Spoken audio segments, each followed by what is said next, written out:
Machankura is a Bitcoin company that aims to make it possible for people without internet access to send and receive Bitcoin.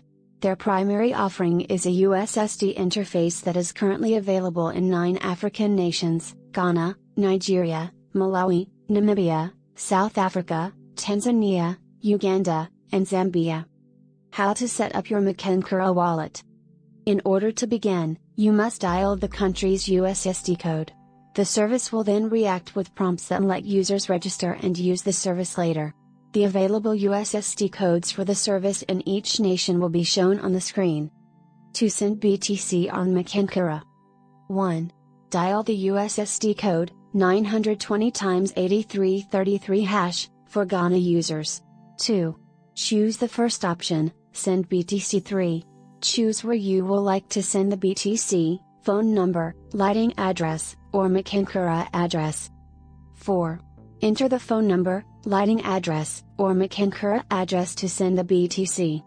To receive BTC on Machankura. 1. Dial the USSD code 920 × 8333# for Ghana users. 2. Choose the second option, receive BTC. 3. You will see your lighting address. But when you want to receive BTC by using the on-chain address, then you will have to choose option 4 and then select Get Bitcoin on-chain address. The address will be sent to you via SMS and you have to use the on-chain address once and create a new one after receiving the payment.